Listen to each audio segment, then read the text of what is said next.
Good job. Well, now, next thing we're going to talk about is the Joule system. If you guys are unaware, they're now adding a Joule type system where you could socket something into the skill tree. Now, you're not limited to one Joule per person. You just have to have the Joule linked in the tree. You could see in the picture provided that any of the pathing that directs towards the Scion has a Joule slot. You could see one there on the bottom right. It's in the green wheel there, and then there's one directly to the left of the duelist as well, starting area.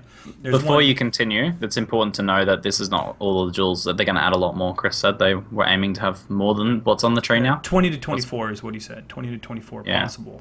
But right now, this is the beta, the beginning stages of what they have planned. Most of them you'll find either near wherever a charge is located, a +1 to charge, endurance, power, or frenzy, or on the pathing towards Scion is what we were teased at in these videos. Now, what do jewels do? There's several different types of jewels. Right, what we got here is you have your blue type jewel, where I'll have an implicit and an explicit. A prefix and a suffix, similar to how we have on weapons, where a suffix will be cast speed or attack speed or life gain on kill, and a prefix will be increased physical damage or maybe flat damage, spell damage, something like that. And you could jewel that right in, and they work similar to how gems work, where you could just put it in, right-click it out. So there is no regret orb type feature, and you could do these as many times as you want. So they actually want you to completely customize your tree without any downside. It's really interesting. And then, of course, the rare works similar, where you could probably have up to 3 prefix, 3 suffix. And then it's 4. They said 4. Oh, 4? Okay. So I think they're limited to 4. Yeah. My apologies there. And kind of makes sense. Yeah, you don't want it to be too overpowered. So if you're the kind of guy that doesn't want to use a unique jewel and you'd rather just go for the additional stats, you can totally do that. Or if you're the kind of guy that wants to have some of these uniques that are displayed, you can go for that too. You can get some unique stats on these things, though, like ES on hit is one of the stats on the jewels, so things that you can't usually get. Yep, and before mana gained on hit as well. Oh, man. Make Revelry not needed. Can I play Glacial Hammer now? But anyways, Dark Thoughts Cobalt Jewel is just one of the many uniques, and this one, if you have at least 70 intelligence, I've seen some that say 60, so maybe the parameters are 60 to 70. If you have at least 70 intelligence allocated within the radius, enemies have an additional curse. Now, the way how the radius works is, let's go back to this tree here. For instance, if you were to socket the jewel in the bottom left area of the Marauder, it will have a radius around it. And anything within that radius, if you have 70 intellect allocated there, you'll get +1 curse. Obviously, you don't want to do this as a Marauder, but if you're playing a Witch and you're already planning on dual curse from the tree, now you get tri-curse efficiently without corruption, wearing a unique. This changes the meta completely with cursing, at least in my opinion. It's a more efficient way to get more curses. The radiuses that we've seen so far are large and medium. And the radius, you know, the size of it just goes up or down, really. What are you guys' thoughts on the whole new meta behind jewels? What do you think this is going to do to the game? You know, Rise, for example. What do you think? I think it's just going to revitalize, is that the word? Everything when it comes to build making, to be honest. I mean, there's so many of these things coming out. It might completely change everything. It might make old builds better. I don't think necessarily...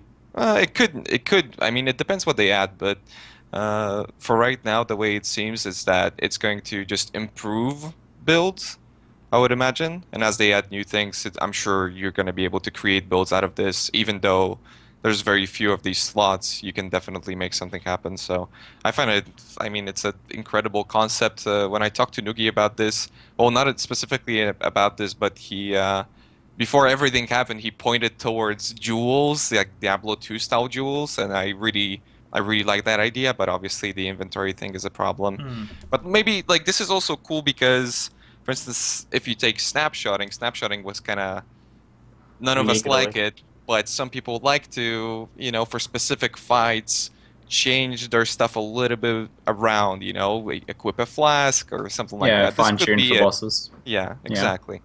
So for specific encounters, this would also make the game a little bit more complex. So very, very, very cool stuff. Something I forgot to mention with jewels, they actually, there is no limit on how many you can do, but you actually have to have a point allocated connected to where the jewel will cost.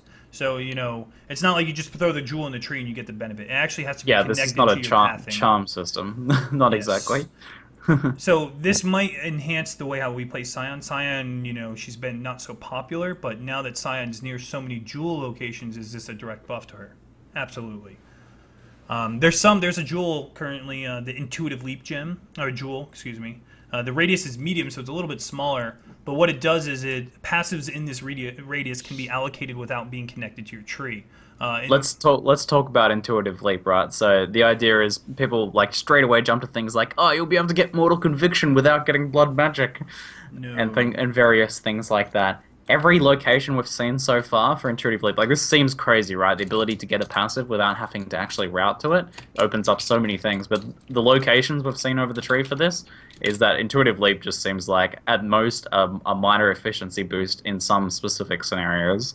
Like it'll be like a min-maxing, saving 2 passives or 3 passives here and there. Yep. Like I've not seen anything major with this at all. It allows you to pick up charges without having to get the fluff on the way, or you know, obviously life wheels. You want to pick up the whole life wheel on the way to the notable, so it doesn't really do anything for that. Remember though, you're saving like 2-3 passives, but you're giving up a gem slot that could be life and damage and various other things. So something I want to talk about is we have the pictures for them, but there were some, if you listen to the videos, there was one guy that said, for example, there's a jewel that converts strength allocated in the radius to critical strike chance. That is nuts. There is a video where a guy says that, and I'm like, wow, this is huge for staff builds. Or there was a gem that anything within the radius will apply to your minions, but not you anymore. And you're able to get acrobatics for your minions. This is crazy. Giving your minions acrobatics is just survivability in itself. So there's a lot of cool, unique ideas behind these jewels, or something that turns strength into dex. Anything within the radius, your strength is now dexterity. This saves you the pain in the butt trying to find your jewelry with dex requirements. You're speccing into those 30 dex nodes. You can give your minions EE. All kinds of weird stuff. I think the minion jewels I've seen so far are really good.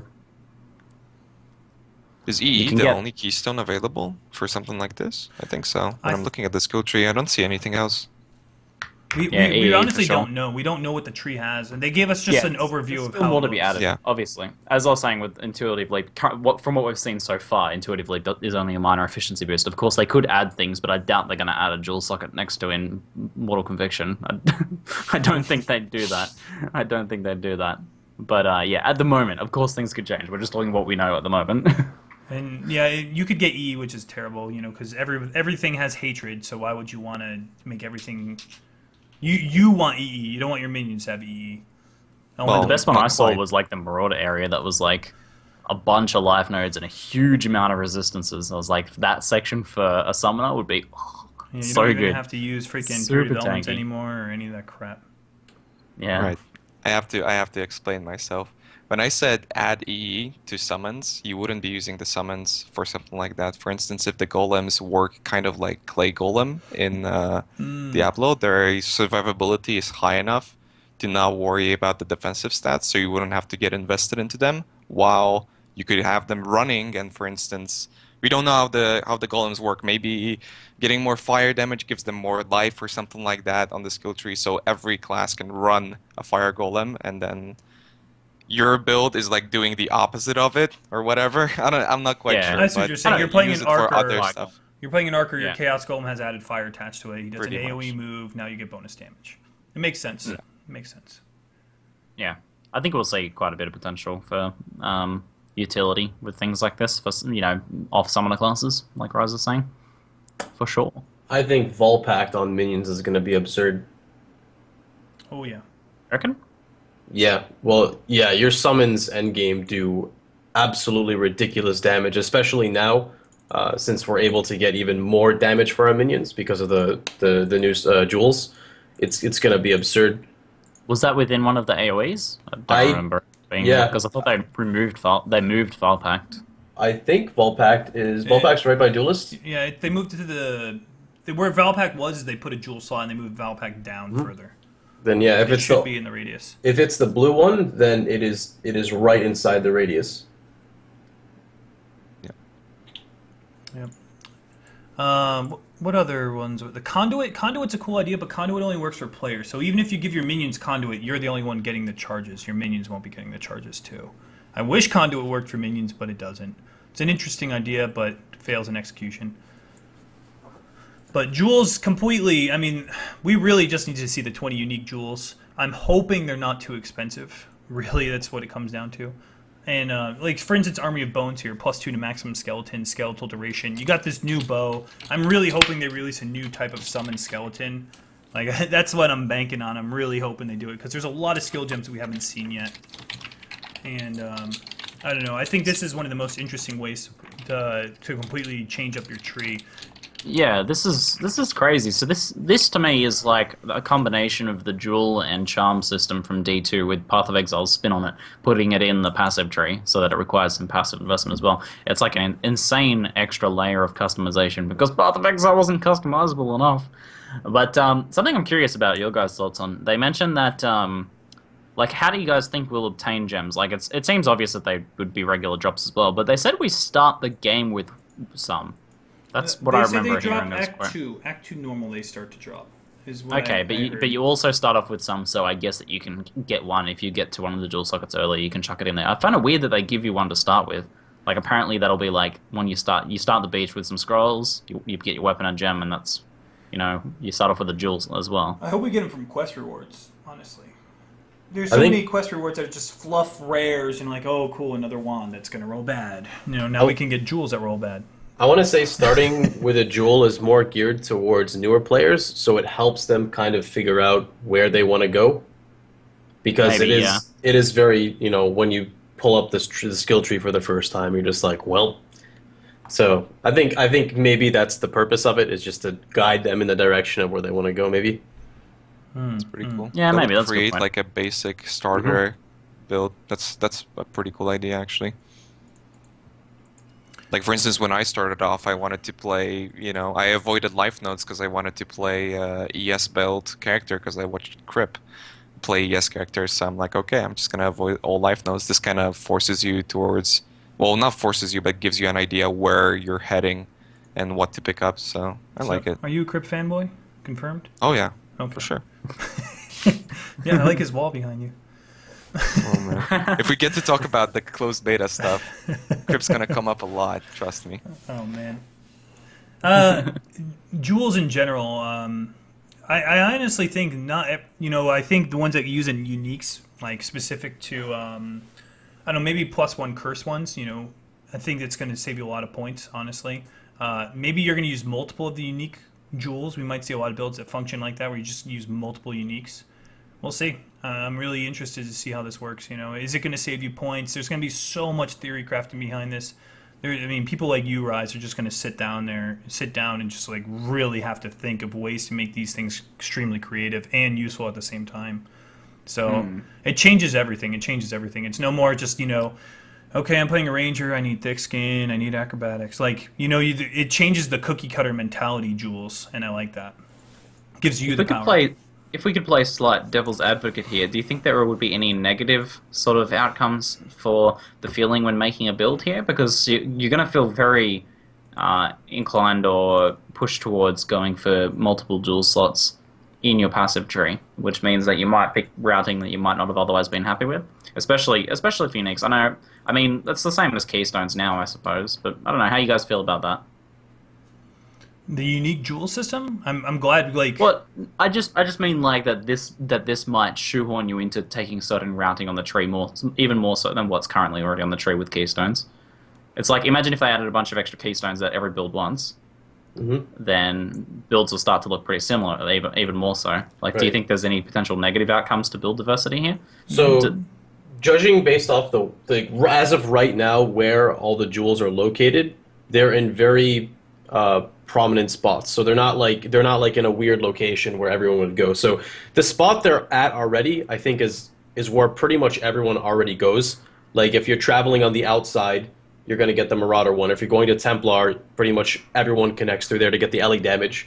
If you're going to a Witch, you're probably going for, like, I just think, like, right now how it is, it's okay, but I totally see what you mean by making it cookie cutter, how everyone would want to take this route because that's clearly the best spot there, and etc.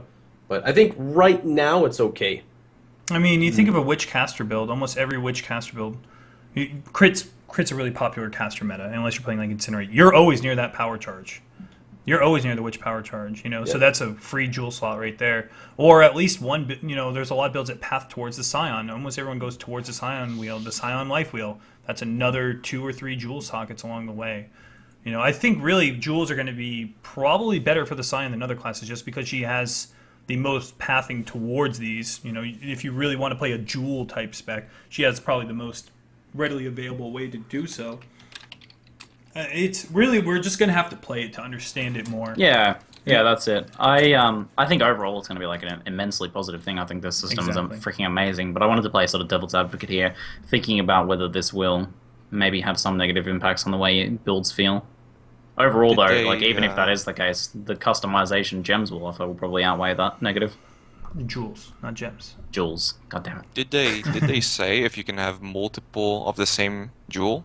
It doesn't. Yes, that was mentioned. Mm-hmm. That was mentioned in regards to the cursed one, yeah, and the skeleton one. Yeah, this is like, that's the kind of thing we have to think about, Raiz. It's like, obviously something you can't use, like the 70 intellect requirement for additional curse. Yeah, that's why they have those requirements, I think. But the strength one, the strength that converts to crit strike, I forgot what video it's in. There's a guy, he mentions it, and I was like, oh, I haven't seen this one yet. Like, are you going to sacrifice all that strength that you need for life or stat requirements to just become crit now? They're lowering crit on weapons. Is this something you want to do? It's pretty cool the way I have to think about it. Do I want to make all of my gems now convert strength to crit and just go ham? It completely changes the way you have to think about your tree. And like right now, pathing in a tree is, oh, you're playing crit arc, you need Valpak. Eventually you're going to need Valpak, things like that. Does this change your mentality? And on the way to Valpak, there's a jewel slot. So now this is a direct buff to crit arc characters. You're getting like 2 or 3 extra jewel slots.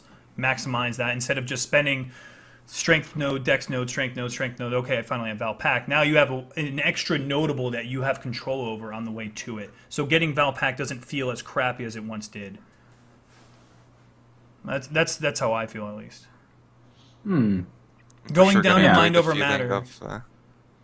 Sorry. If you, like, for instance, going to get the mind over matter keystone is pretty crap right now, right? Because it's just a bunch of fluff nodes along the way. But now there's jewels along the way.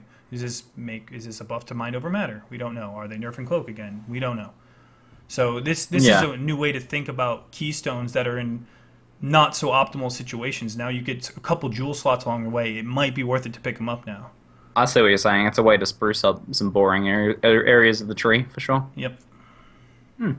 Cool. How do you guys feel about this will add an extra layer of currency cost and build requirements in terms of gear? Because this is essentially another form of gear. How do you guys feel about that? I like it because now players have a step before or after achieving a 5 or 6 link. So a lot of people get halted when it's like, I have my 5 link, and it's like, okay, now it's time to save up 15 exalteds before I get my 6 link. Now there's an extra step. And I really like that. There's an extra gearing process if you choose to take it to that extent. Because often I see a lot of players come in and they quit the game because they're just like, every character I make, I get stuck. I can't afford a 5 link. I can't afford a 6 link. What do I do now? I'm done. But now I feel like with jewels, maybe it's something more they can play around with. They can throw their currency around, opposed to just buying gear. So I like it. I think it's something cool. Especially since they said you can craft them. I said in the future you can craft them. It was something like that. You can craft the jewels. You can craft them? Okay, yeah. They showed it in the video. And they also said, as of right now, there's no plans for the Jewel Master, but it's something they're open to in the future. What about barling, boys? What about barling? Yeah, we don't know. You can't vol flasks. So maybe, who knows? We'll see what that I hope he can vol gems. Get some jewels even. Or get some crazy things. Very true. Is this, it could be a new way we see currency. Maybe there'll be a new currency to quality jewels in the future. And it just opens up a ton of options for GG to play with, this whole jewel thing. Yeah, for sure. And exactly, we were talking before about like what sort of masters can they add in the future, and then they add a new system that could potentially mean a new master and a whole bunch of other new things. It's a sick addition. It blew my mind. I really didn't expect something like this. That's crazy. But it's the perfect way to bring the feeling of jewels and charms from D2 into Path of Exile, I think, which is the real key. Absolutely. Big nostalgia factor, all right. The fact that you could just sit around and talk about this for a half hour just shows the amount of theory craft that is going to be had with these jewels. I mean, I'm sure you guys, like, the ball's going and you're just like, what is this going to do? It just changes everything. I love it. I love it. Hopefully, we do get a master for it, but I would like to see a Flask master beforehand. I think everyone wants to just pay 5 alts for a Bleed Flask and then be done with it. XYZ, XYZ. All of this promotes the trading system even more. I mean, it's pretty cool. I wonder how rare these things are gonna be, and like whether or not GGG can make it fun and not frustrating when it comes to getting these. Because I feel like PoE's community has a kind of a weird approach to Change. progressing with their character. Like, it just, some people get so freaked out about the fact that they can't get something because they don't know how to do it yet. So they freak out that they can't possibly get it because they don't have that knowledge yet. So this might, the more of this stuff happens, the more it really means that we need a more active trading system, I think. But that's on the way. I think they're going to be, like, the average good price of a jewel will be similar to the... Eventually, the price will be about the same as a Spell Echo, unless it's just a really, really good jewel. You know, you think Spell Echo, it's at some point in your build, you're like, I need to invest into a Spell Echo. I need to get a multi-strike. Like, those little pricey gems, I'm hoping jewels are around that price, and you have the thought of, what do I need more? Do I need this jewel now, or do I need the Spell Echo more? I like the thought process where you actually have to think about what you're going to spend your money on. If you're the casual player and you don't have a lot of money, you have to, like, in the beginning of the league, do I need the jewel first, or do I need the Spell Echo? Do I need this unique? It just adds more of the thought process of what's more important for your spec at that time. Things like that are very important for diversity in this game. Min-maxing. Min-maxing, exactly. And on top of it, I mean, it gives you back the... Like, some people freak out when they first saw the skill tree. I was just like, this is Christmas. This is beautiful. So hopefully this is going to give that feeling again. It goes two ways, and it's gonna continue in that trend of, you know, some people freaking out and other people being like, yes, this is my game. Yep. This is my jam. Very so true. you brought it up, Rise, about this further highlights the need for an overhaul to the trading system. I mentioned it a couple of podcasts ago, and I'm a bit sad that no trading system overhaul has even been mentioned in regards to the expansion yet, because that's leading me to believe there's a good chance it won't be coming, but I really hope it comes. I think this is such an important time. This is the biggest expansion. This is the biggest change to the game since launch, and it's such a crucial time to grab a whole bunch of new players and keep a bunch of returning players, and a trading system, I think, is such a big deal for that, so I really hope they add it sometime in the beta.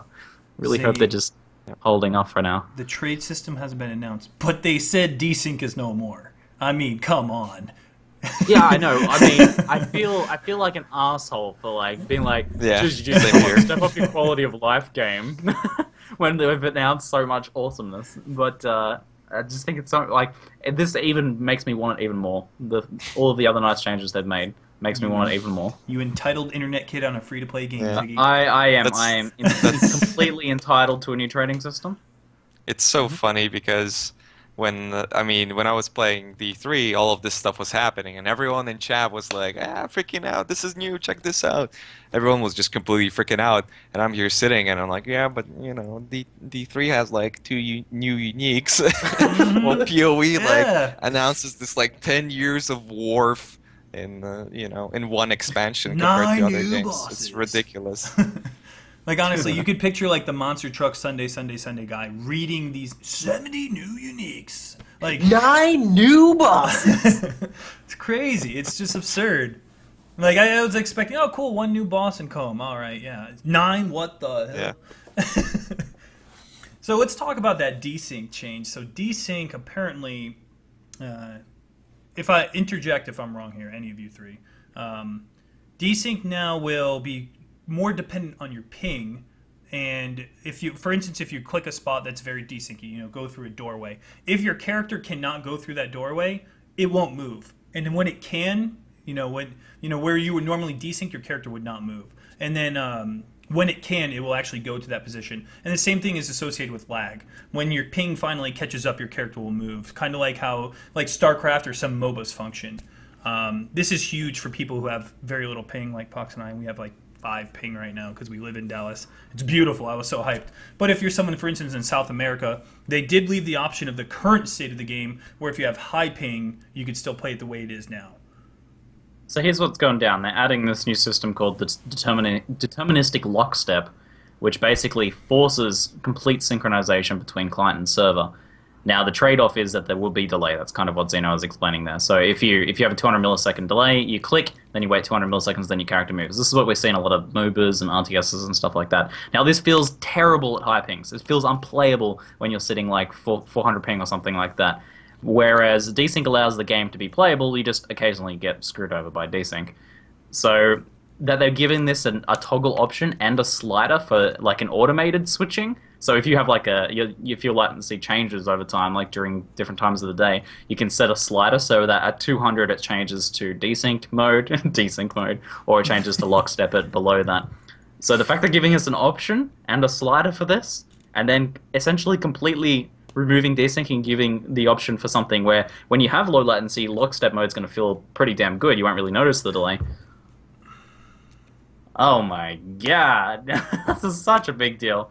This is this is on par with the trading system in terms of the impact this will have for a lot of players returning to the game. There's only one problem though with all of this. Ziggy and I, we game from time to time. He's in Australia, I'm over here in Dallas.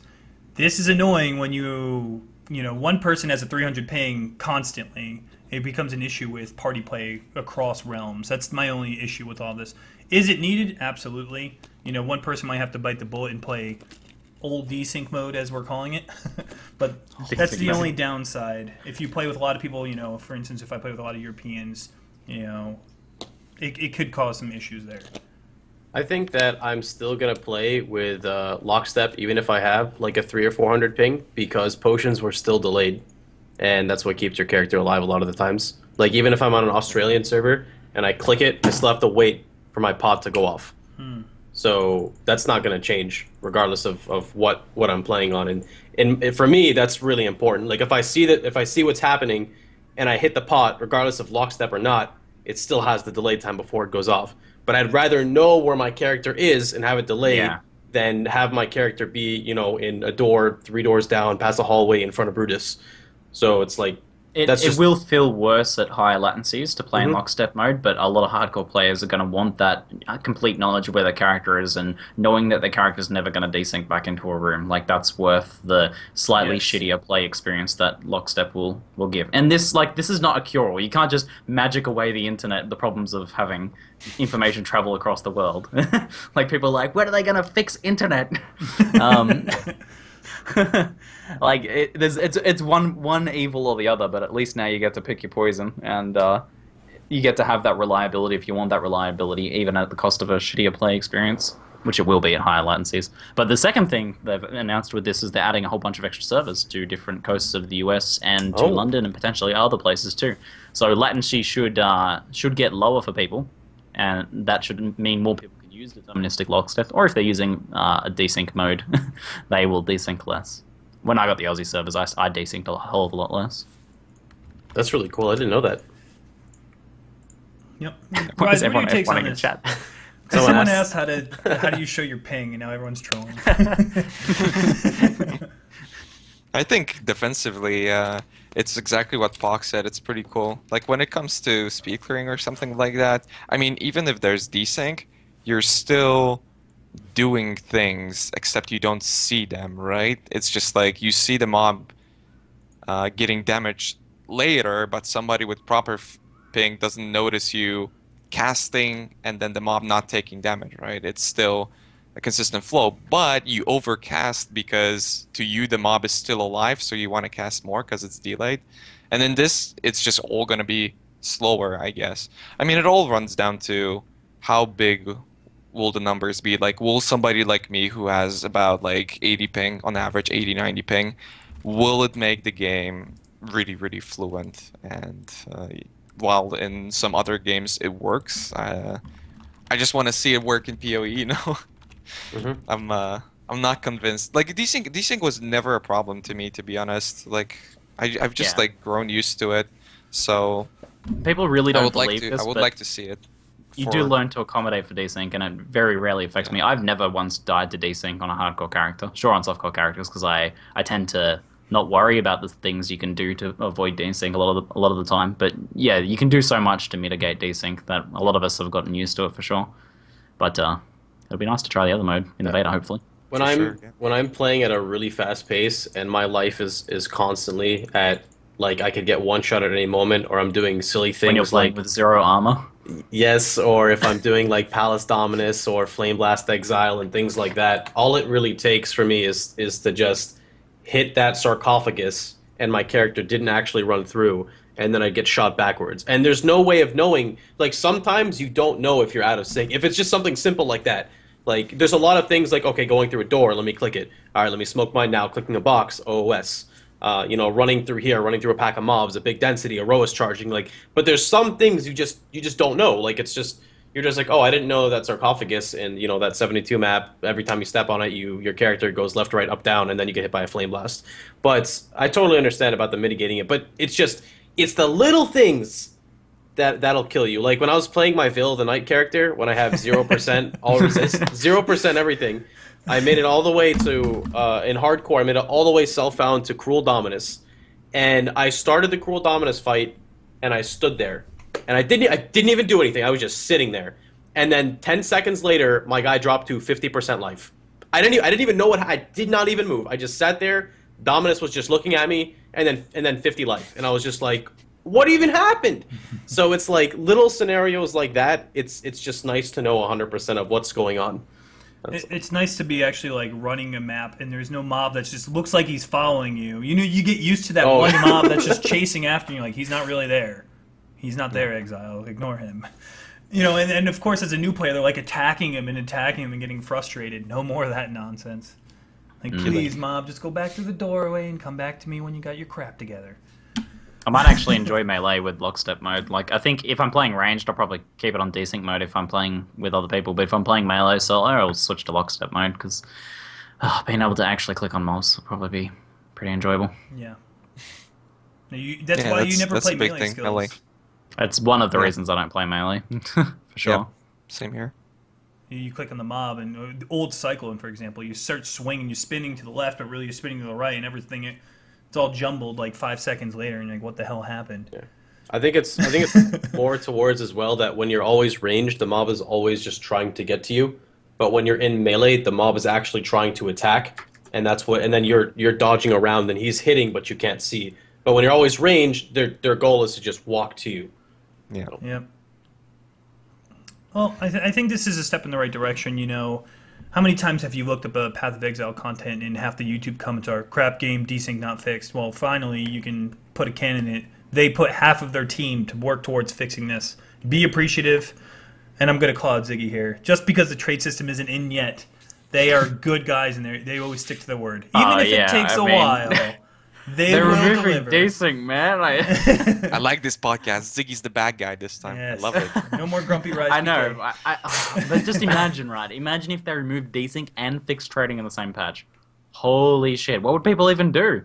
Every other genre would just disappear in the gaming world, and everyone would come play Path of Exile. I would become a virgin again. People would create altars with Chris Wilson's face on the top, as if they're not already. But it's what it would come down to. All right. Something that's really cool. Like one last thing, because like I talked with people about like body blocking, and something that's really cool because body blocking kind of is necessary in the game to put you in those sketchy situations. At least I feel. So removing it completely would be bad, but it would be really freaking good for desync. Example being, you know, how much Cyclone helps if you don't target the mobs. It's all because everything's blocking each other, right? They just get clumped up. But like a really cool idea to combat desync for those people that won't be able to use the lock mode or whatever it's called. You can for instance make it so that you get a quartz flask on flask usage, and that would be, I think, really cool. Like 2 seconds of just free mobility, like a quartz flask if you use a flask. So that would promote like more active play while reducing desync.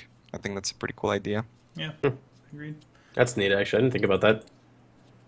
Yeah, somebody brought it up. I think that would be so good for desync. It'd be amazing. Because you don't really feel it on... Well, often you don't feel it on a ranged character, but for melee, it's hell. It's a big change. It's been needed for a while, and props to GGG for... You know, most of their changes come from what the community suggests, and that has been one of the biggest problems for them. I'm sure the word desync, if you said it in the office, they want to punch you in the face, and now it's like solved. I would not want to be GGG after desync for 2 years straight. I said it would never happen, man. I've always told everyone, I was like, desync's not going to be removed, guys. They're not just going to be able to fix it. There's not going to be a switch where you can just turn it off, guys. That'll never happen. And then what did GGG do? Well, fine then. Yep.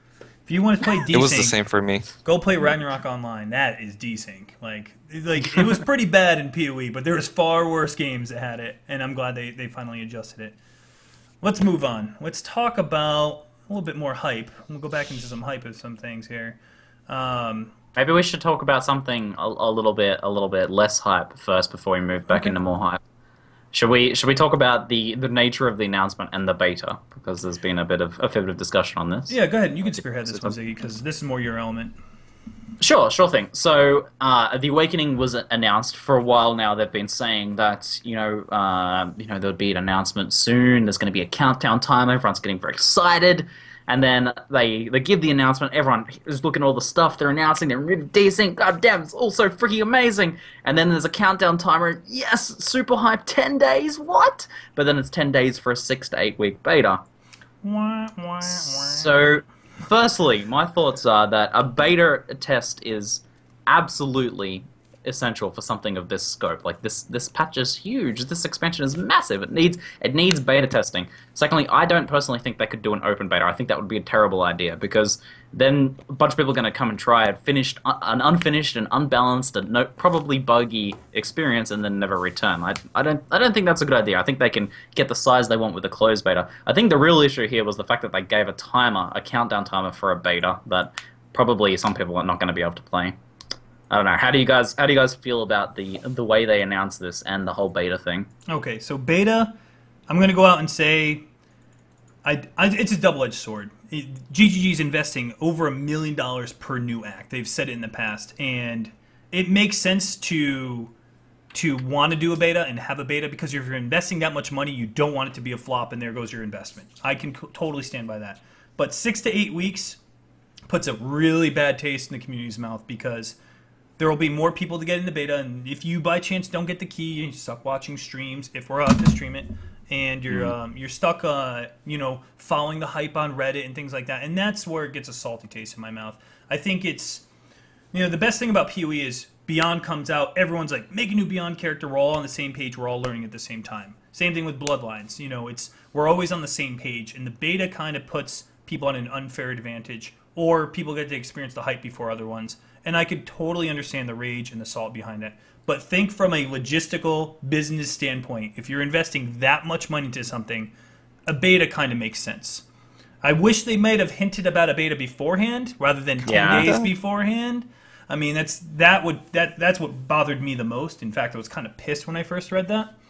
I really feel that the community overall does deserve more time than a 10-day notification about a beta. I think, if they had been a bit more clear that they were planning a beta, I don't know, maybe they decided at the last moment they absolutely needed a beta. Probably not, but I think if they had been a bit more clear about a beta in advance, then people would have not gotten so hyped for the announcement of a beta. Exactly. It was disheartening, because it's like you see the picture and it's like sign up for beta now, and you're like, what? And then you scroll down and see all this awesome stuff and sign up for beta now, and you're like, what do you mean? So there is going to be no NDA on the beta. That's been confirmed. Chris said there's likely not going to be an NDA on the beta. I think there probably won't be all the content in there. I think at the very least the final boss fight, the Beast, won't be in there. At the very least, they'll want to keep something for launch. I think they could potentially do that. I mean, I hate spoiling things for people. I hate it, because there's so many people that don't want to see like the bosses and the mobs and stuff like that. But I'm not going to not play this and not stream it and not test it and not try and make it as the best expansion as I can, like with whatever I can do. But I still hate that feeling of spoiling people. So it sucks. I can totally understand the saltiness about it. I'm pretty salty about it too. But I can't see any other way they could do it, really. Yep. I don't know. I'd have to totally agree. I wish they gave us, like, kind of just going over again, I wish they kind of prepped us for it, like a couple months beforehand, like informing us of how they're going to approach it. But just also something else for people to note, a good reason why, like another reason in addition to why it is a closed beta and not an open beta, think of how many people play a beta, especially if it's 6 to 8 weeks, play the game for 3 weeks, complete the game in their mind, get bored of it, and then don't play the actual release because they did everything they wanted to do. Exactly. I don't agree with them putting a countdown timer because we didn't know ahead of time, but since it's already there, this is pretty much the approach they have to take. Like, you don't really have many options, guys, when it comes to testing, especially as Ziggy was saying, when you have something at the magnitude of this. I mean, there's just so many things that could just be overpowered or imbalanced or just insane. And you gotta, I don't know, it's just for new players that are coming into the game, they don't want that experience. So, I mean, it is honestly a double-edged sword. It makes sense completely. You know, you don't want another Invasion launch. You don't want another Beyond launch. It makes sense. They're investing a lot of money into this. So beta is a good idea. The timing wasn't good, and I can anybody who's got a salty taste in their mouth right now, I completely understand why you're pissed off.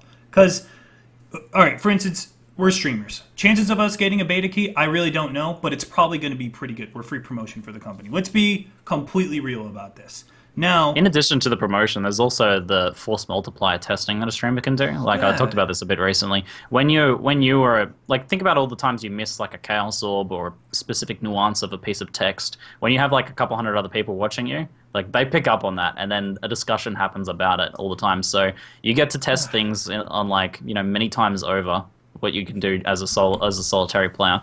Like, when we look at the text of this new skill, I mean, if I miss something on it, one of the other couple hundred people watching me are gonna pick up on it, and we're gonna talk about it, and it's gonna get tested more thoroughly.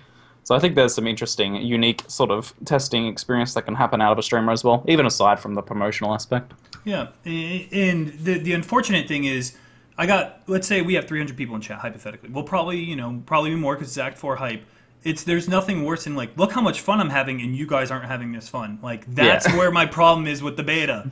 Like, I think it's like super hit or miss. But then again, if I was a company spending $1 million on an act, I would want a damn beta. So to everybody out there who's pretty upset about it, I understand where you're coming from. How do you feel about Rise? What's your feelings overall? This entire thing is so weird to me because people told me you guys were pretty mad about this, and everyone's being really reasonable. I was hoping to get some big argument going, but like, you guys are being really reasonable. I mean, there's upsides and downsides to everything, exactly like you said, both edges of the sword, and it's difficult to judge. I mean, is it better that, for instance, a streamer, like you guys said, gets an invite and 300 people can watch the chat, and, you know, for instance, taking Crip can, you know, Crip discovered a lot of bugs, a lot of imbalances and all this stuff, and he had chat to help him out. But isn't it better for those 300 people that are watching the stream to be playing the game? Yeah, but it's also a resource problem. I mean, I really, because it's not behind an NDA, I don't see a reason for it being a closed beta outside of like a resource problem where they simply cannot, you know, invest that much into it. But like, in a year, not even, let's say 6 months, everyone's gonna forget about it, and a beta is the most brilliant thing ever. I mean, look at Invasion, look at Order of the Frozen Sky, look at the Desync we're gonna be able Onslaught. to test all that shit before it comes out. Exactly. I mean, it's such a big deal. I think it's amazing that they're doing a beta. I wish they would have done it sooner. I mean, you could be an alpha tester, but considering you would be the only one playing on the server and you wouldn't be able to trade, and there were no increased drop rates or any of that, it was impossible basically to alpha test or beta test anything. So I love it. The only thing that I dislike is the timer. It's kind of, yeah, they should. That's give us just more kind of time. rubbing it in my opinion. They're just rubbing it in. Yeah, the guys timer. that- The timer. I think the timer is the worst part of it. Like, I think the timer for a beta is just, it fuels the salt so much. I mean, there's two forms of salt. I totally understand one of them. One of them is this idea of a beta and, you know, the way it was announced and all of that. A lot of what we talked about already. The other form of salt is, it's not fair. I can't play. I won't be able to play. I won't get in the beta. That form of salt, I don't really. I mean, this is not just to play and have fun. That's not what the beta's for. The beta is for testing. The beta is to ensure that this is a smooth launch. This is not you're not entitled to play the beta for fun. I hate using that word entitled, but this is but not there just will so be you fun get in and have fun incorporated with it, which is where that comes from. Yeah, This is using, wow, this Joule system is really cool, and you're not playing it. Like that's how I see the beta. Yeah. Yeah, I guess I don't can know. kind of understand it. So I wanna take this back a little bit and let's see. Is it Domination that had the shrines in it? Yes. Or okay, so Domination. Let's talk about what was messed up there. There was this shrine called the Thorn Shrine that 99% of you guys probably don't know about because it was removed. Basically, the Thorn Shrine is if you attack any mob in there, you attack all the mobs and then you die, rip your character. Okay, moving up. What came after that? Was it Invasion? Nemesis. Nemesis. No, Nemesis also had Camouflage Predator, but Invasion was next after that, yeah. Okay, so Invasion. Invasion had a lot of bosses that were not very nice and would kill you off the screen. Let's talk about Chaska, would kill you almost instantly. There was Rima. Which, still pretty much kills you instantly. Mobs that would create firestorms that last forever that you just dive to, and tons of other stuff. Then, moving up, what came after that? Beyond. Allies have life regen. Allies have life regen. In Beyond, Beyond we had mobs that had almost double the life they had now, on top of having life regen mobs or affixes with more life regen, with stacking life regen, and you physically could not kill some mobs unless you had like leveling gear. Then take it up a notch, and then Sword then we Rose had, with haste. Oh my god. Yep. Then on top of that, we had Order of the Frozen Sky and some other stuff. And every single one you date back to, people will complain. I even complained. I opened a box and died. I mean, I'm stupid for doing it without lightning warp and stuff, but I died regardless. And then things get changed off that. No matter what GGG's approach is, you're gonna be mad. I mean, there's no correct. That's the point I'm trying to make. There's no 100% absolute perfect way to release anything. Something is always gonna be messed up. So, just wanted This to is the enlighten you a perfect little bit. way, but for Yeah, the long it is. for the long run, I mean- it is the perfect way in my opinion. There's just nothing you can do outside of this. I mean, yeah, it was gonna be there's bad aspects of it no matter which way they went. I mean, Right. if they do an open, like a fully open beta, then like 95% of people play because it's a new expansion pack. See, And my that only- they see that as the start of the new expansion pack, and it's crap, and they never can return. They miss out on a whole bunch of players. Do a closed beta, there's a lot of kind of saltiness and a sour taste in the community for 6 to 8 Agreed. weeks when people can't get in. I mean, Hey, what could it's they not have like done? nothing's going to be happening in between. Like, that's the thing. There's going to be stuff happening. They did say that there's at least 2 things going to happen. So 1 month is one thing. I would assume that the beta isn't the other one. We're not going to have 6 to 8 weeks of. You know what will be Just pretty funny nothing though, now. and this would be perfect. And I kind of hope GGG does it because this will be like, because everyone's like, oh, you're just, it's easy for you to say this because you're guaranteed to be in the beta. Well, this will be like the perfect like kind of drawback, I guess. If they do the league we've been talking about, where they combine all of the Challenge League mechanics and they do like a 2-week race with that, you know how much we've all been excited to play that? They do that once we get in the beta. They're like, all right, beta's open, and for you guys who are not in the beta, consolation prizes, you get this freaking amazing league. And then we're like, oh shit, man, I really wanted to play that. So I mean, that unless would be there's at least something small competitive drawback, at least. unless there's something competitive in the beta where people are actually gonna race and try and level and stuff like that, I would probably and compared to that, there's going to be a race on like the open servers, I guess.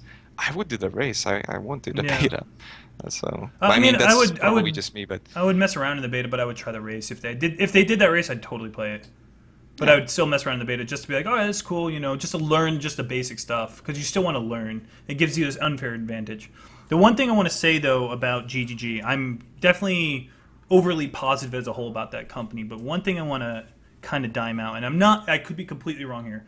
The Q&A team, I don't know exactly their full job. I don't know their timeline. I don't know, like Beyond, for instance, was a little bit of a rush league. They made it in about 2 weeks, they even said on an interview we had with them. But how does something like a level 8 character on Ledge you can easily achieve in 2 weeks? How do you not notice allies have life regen, allies have life regen, life regen? You don't need a beta to notice those things. So hopefully in this beta they have all of those like overly obvious, overpowered mechanics, gone. Like Orders of the Frozen Sky is a perfect example. Obviously you need about a merciless character to run into this problem.